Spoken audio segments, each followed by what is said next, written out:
Graça e paz, amados de Deus. Olha, estamos aí para mais um review desta obra sensacional, História das Heresias e suas refutações, da editora Ecclesiae, Santo Afonso de Ligório, uma obra com 819 páginas, interessantíssima, hein? Olha o calhamaço, muito interessante. Nós vamos estar mostrando aí para você algumas curiosidades desta obra. Fique comigo até o final do vídeo.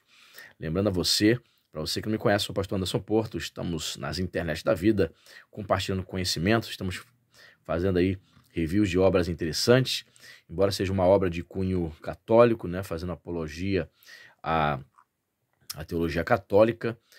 Eu entendo que é importante, né, você que é estudante de teologia, um historiador da igreja, mesmo sendo protestante, conhecer também o outro lado, né, estudando, conhecendo com todo respeito, né? Então entendi que essa obra seria interessante. E nós vamos mostrar aqui quem foi Santo Afonso de Ligório. Vamos mostrar aqui o sumário desta obra interessante, mas antes eu te peço que você deixe seu like, que você compartilhe esse vídeo aí nos grupinhos de WhatsApp, Facebook, Telegram. Recomende aí o nosso canal para os amigos que gostam de teologia, obras de teologia, tá certo? Aqui embaixo nos comentários nós temos aí os nossos links dos nossos cursos, tá certo? Então vamos mostrando aqui já alguns detalhes. Quem foi esse indivíduo? Ó. Temos a foto aqui, ó. Santo Afonso de Ligório, nasceu em 1996 em uma nova família. Destacou-se ainda jovem por suas qualidades intelectuais. Com 16 anos obteve a licenciatura em Direito Civil e Canônico. Tornou-se o mais brilhante advogado da cidade, vencendo durante 8 anos todas as causas que defendeu. Por indignado pela corrupção que viciava o ambiente forense, abandonou a profissão em 1723 para tornar-se sacerdote. Olha. 3 anos depois foi ordenado presbítero e uniu-se à Congregação Diocesana das Missões Apostólicas, onde deu início a uma obra de evangelização de catequese para os mais humildes da sociedade napolitana, instruindo-os acerca das verdades da fé.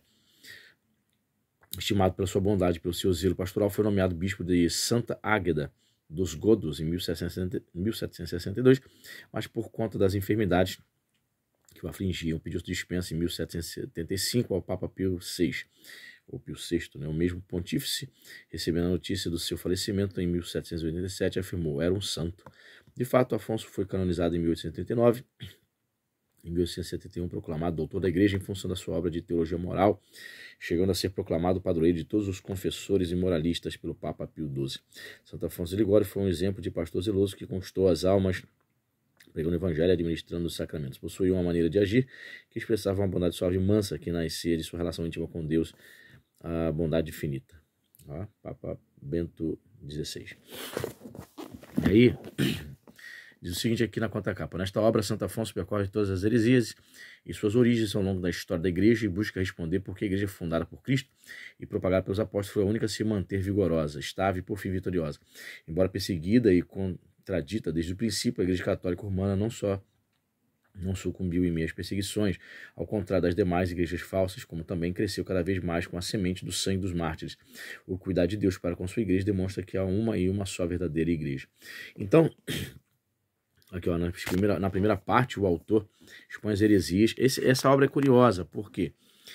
Porque, segundo o catolicismo, né, Lutero e Calvino foram hereges, muito hereges, não pouco, mas muito, né?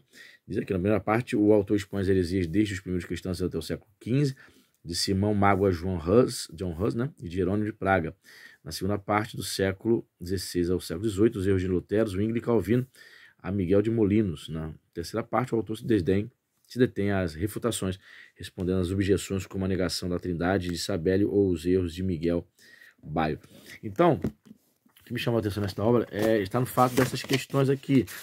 Ele vai apontar as heresias, segundo o catolicismo, segundo a teologia católica, de Lutero e Calvino. Então, eu vou mostrar para você, fique comigo até o final do vídeo, porque eu vou mostrar para você trechos onde ele tenta provar, né, que Lutero e Calvino são hereges, tá certo? Eu vou mostrar primeiramente aqui o sumário, depois a gente vai dar uma conferida. Mas antes, peço a você que deseja ser um apoiador do canal, né? Aqui embaixo no link da descrição tem um Apoia-se. Você deseja ser um apoiador a partir de R$5 todos os meses, Fazendo isso, nós vamos colocar você no nosso grupo do WhatsApp, o grupo do WhatsApp da Família Point. Quando nós batermos a meta financeira que você vai ver lá na plataforma, nós vamos começar a sortear livros de teologia. E também temos links aqui também de cursos básico, médio, bacharel em teologia, curso EAD. Se você adquirir esses cursos, vocês também nos abençoam, abençoa o nosso canal, tá certo? Então vamos ver aqui, ó. Temos os objetivos da obra, lá o capítulo 1, as heresias do primeiro século, capítulo 2 do século II, capítulo 3, heresias do terceiro século, do quarto. Então, assim, para nós protestantes, a gente concorda com essas questões aqui, né? Há essa opinião, uma opinião semelhante defendendo a ortodoxia. Por exemplo, as heresias contra a divindade de Cristo, do Espírito Santo, o mesmo pensamento dos católicos é o nosso. Nós defendemos a Trindade e tal, a divindade de Jesus, a divindade do Espírito Santo, certo? Então ele vai falar das heresias do século IV, do cisma da heresia dos natistas, da heresia de Ário, a gente também entende da mesma maneira como os católicos.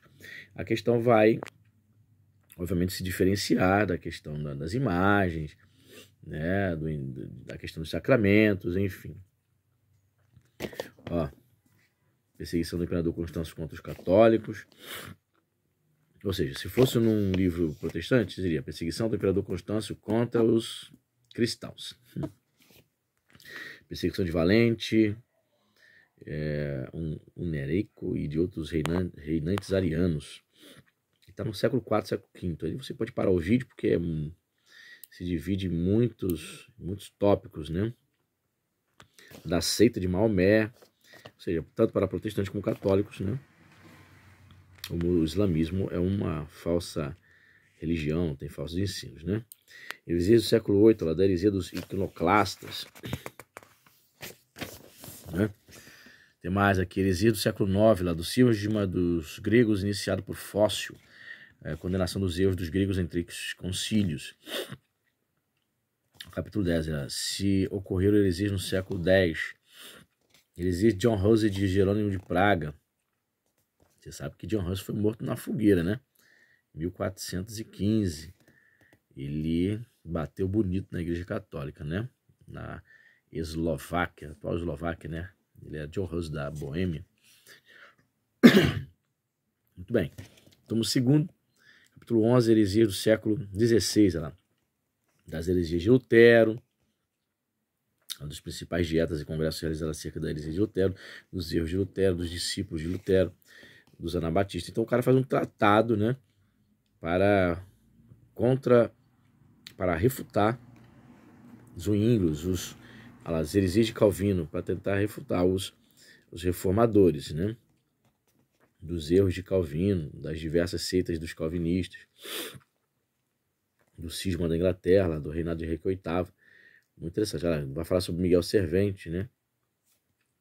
Ou alguns falam Servan. Tá vendo? Ou seja, é um livro interessante para você que gosta de história da igreja. Entende? Você que gosta de estudar sobre a questão do desenvolvimento da teologia, o desenvolvimento das heresias, né? Também. Embora a gente, como protestante, não vou concordar. Não existe isso, né? Eu só compro o livro de quem eu concordo 100%. Bem, se você pensa assim ainda, realmente você precisa amadurecer. Lamento dizer isso. Porque o verdadeiro estudo em teologia, o verdadeiro teólogo, ele lê também obras nas quais ele não concorda. Não existe um teólogo. Eu sempre digo isso nas lives. Não existe nenhum teólogo que você concorde 100%, gente. Não existe. Você não concorda comigo 100%, eu não concordo com você 100%. Eu sou arminiano, mas existem discordâncias, inúmeras discordâncias entre arminianos. Os calvinistas também sabem disso. Toma o 3 das refutações. Heresia de Sabélio, que negava a distinção das pessoas da Trindade. Os protestantes também entendem dessa forma, que o sabelianismo era uma heresia. Heresia de Ário, que negava a divindade do Verbo. Tá vendo? Nós também, protestantes, aqui nessa questão concordamos com os católicos. Heresia de Macedônio, que negava a divindade do Espírito Santo. Tá vendo? Heresia de Pelágio, que negava a necessidade e a gratuidade da graça. Muito interessante, hein? Tem bastante coisa. Então vou passar aqui. Você vai parar o vídeo para você ver mais detalhes, porque se eu for ler tudo, tá vendo? São muitos pontos. Até do livre-arbítrio vai falar, ó. Entende? Se eu for ler cada ponto aí, o vídeo vai ficar muito longo, certo? Ok? Vídeo mais 800 páginas. Então eu separei aqui alguns trechinhos aqui que ele vai falar sobre, aqui, quando chega aqui, heresias, página 358, artigo 3º, heresias de Calvino. Então, no primeiro parágrafo ele vai dizer aqui, ó, dos princípios e progresso da heresia de Calvino. Então, ele para falar sobre Calvino, então ele divide em vários tópicos. Vai falar sobre o nascimento e estudos de Calvino, aqui, ó, ponto 58, ó. Tá vendo? Jean Calvin, ou João Calvino, nasceu no ano de 1509, vai contar um pouco da história, né? Olha lá, começa a disseminar sua heresia. Ponto 59, olha lá. Entretanto, Calvino, tendo morrido, seu pai de imediato retornou a Noyon, onde vendeu sem nenhum escrúpulo seus 2 benefícios. E então se mudou para Paris, e na cidade, aos 18 anos de idade, começou a espalhar as primeiras sementes da sua heresia, né?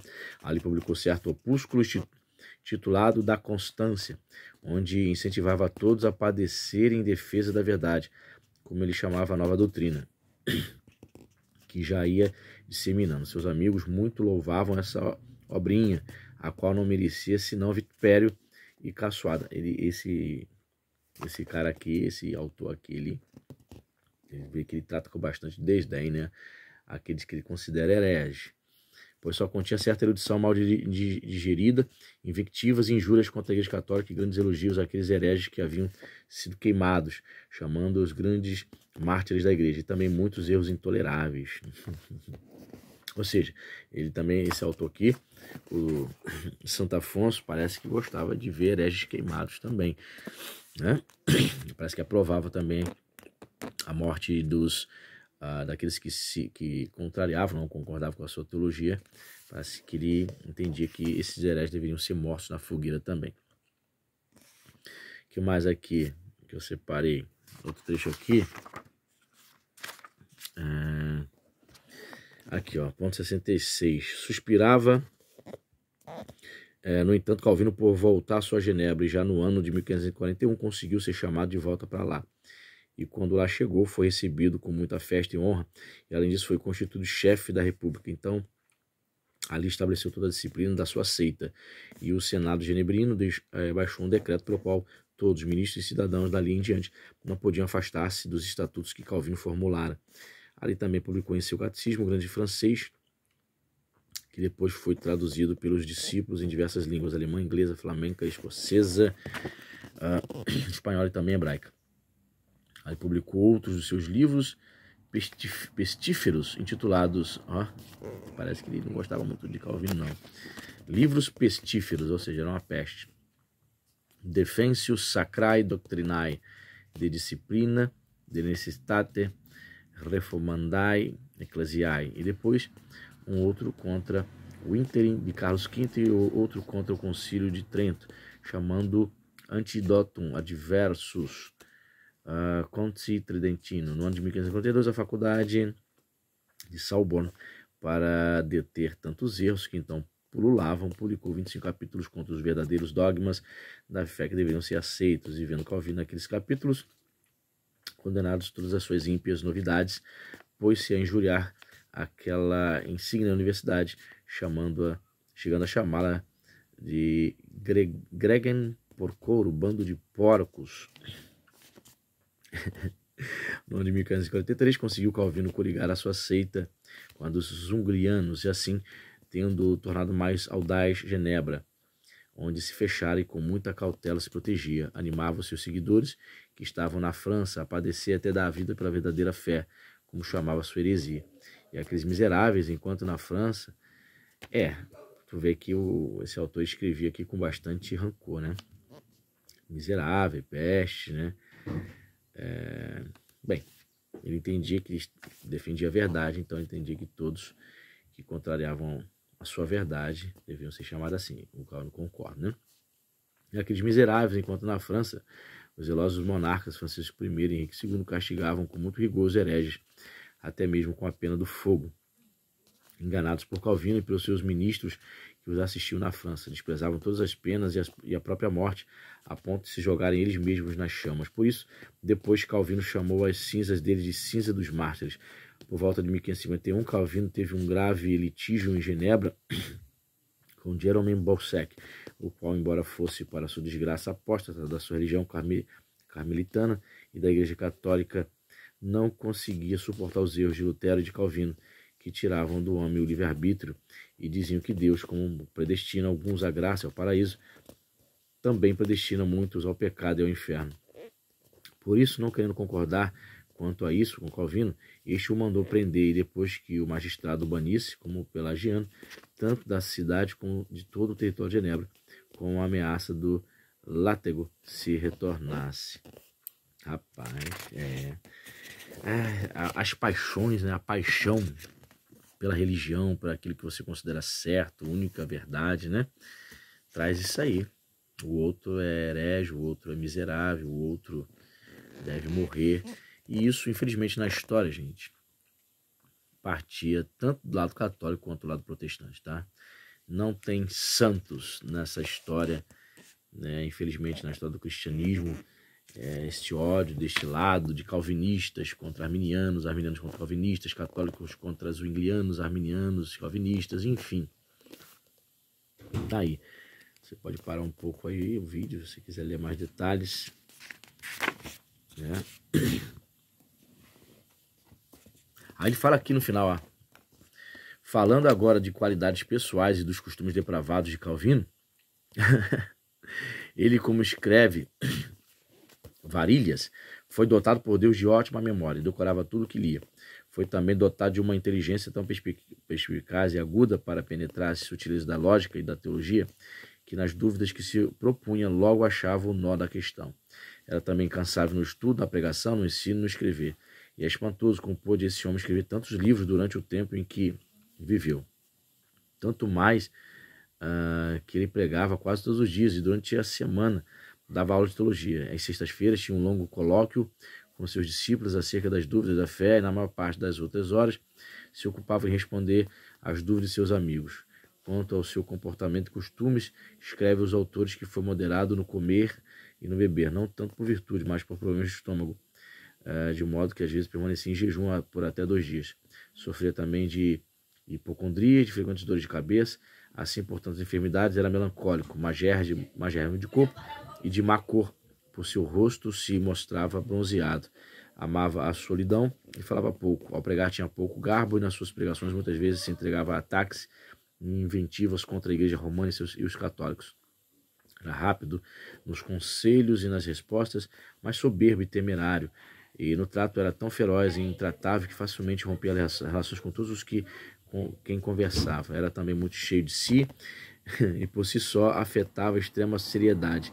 Era em suma infestado de quase todos os vícios, mas sobretudo da inveja, da ira, do ódio, da vingança. E por isso Martin Bucer, embora seu amigo numa carta familiar para corrigi-lo, chamou-o de cão raivoso e também de escritor dado a falar mal de todos. Pelo menos na juventude era dado ao vício impudico, pois escreve expondando que foi acusado de crime péssimo, ou pior crime, e narra Boussac na sua biografia que Calvino e Noyon foi condenado à morte pelo pecado nefando, e só a pedido do bispo trocaram a morte por ser marcado com ferro em brasa. Meu Deus! Fico por aqui, gente. Pois é. Esse cara traz detalhes interessantes sobre Calvino, né? Um sujeito que viveu ali, né? Viveu poucos anos depois ali do advento, né? De Calvino. Rapaz, eu não queria ter feito um vídeo tão longo assim não, mas eu acho que foi interessante, né? Até a próxima. Deixe seu like. Deus te abençoe.